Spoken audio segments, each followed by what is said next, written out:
right now, I just had gotten a call from Stan Macmillan off the air. He's going to try to reach me on the air, but I've got Tom Bartram on the phone right now. Tom, good morning. Morning, Marshall. And you are the emergency management guy, right? That's correct. Yep.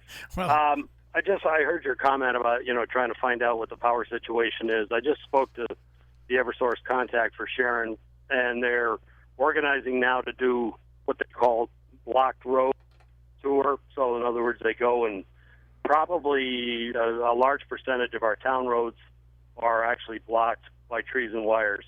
So the first thing that they do is what they call make safe. So in other words, they remove the wires from the trees so the town crew and the tree contractors can get to work on cleaning the trees. So that's going to be job one, and then restoration will start after that. What the timeline is, I don't know. There's a lot more damage here than they've seen in other places, and they were frankly surprised on the amount of damage. But you've been referring to it all morning. We see it. yeah, I wish I could give you a better timeline, but at least we know that they have a plan and they're working on it. all right. Well, Whiteworth now. Stan, are you on the line now? Yes, I am. Yeah. I was just speaking with Tom Bartram. Tom, hang on, and Stan, you wanted to get some things across to people as well this morning. Yes, I just wanted to emphasize, as Tom has said, that the next few days people are going to be without power. And if you don't have a generator that has been professionally installed by an electrician so that you know you have the proper safeguards, there's going to be people who will be out trying to utilize a generator. If you just plug things into your generator and then plug them into your refrigerator or single appliances in your homes, that should be very safe. But people need to be extremely cautious about trying to tie a generator back into their home that's not done by an electrician. They need to understand that what happens is if it's not done properly, you can backfeed that power out of your house back up through the transformer, and although there may be no street power coming into you, you are putting power back out across those lines, which could endanger the power company workers, the emergency people who are there trying to clean up all of those areas. So I implore people, if you're going to use a generator that has not been professionally hooked up, that you use it only to plug in individual appliances in your home. Make sure that the generator is outside when it's running so that there's not issues with carbon monoxide.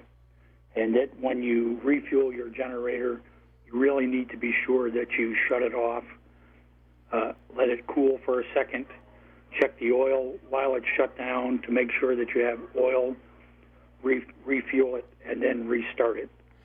Now, both you, Stan and Tom, I'm 67.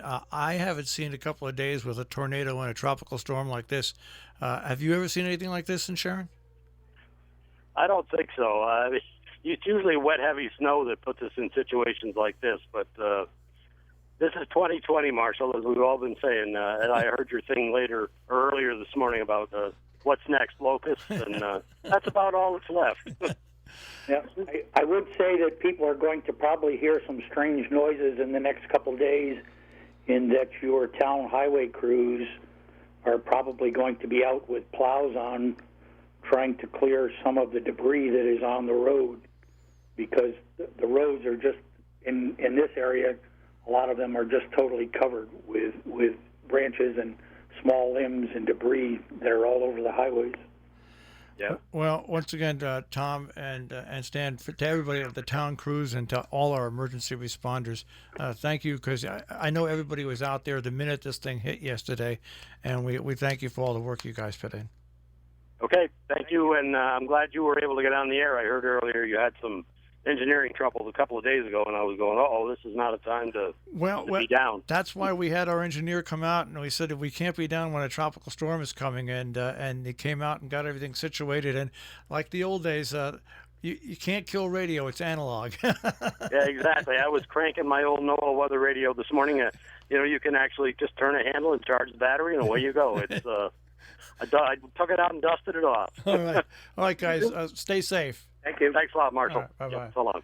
That is Stan Macmillan and Tom Bartram from Sharon with some handy advice for you this morning.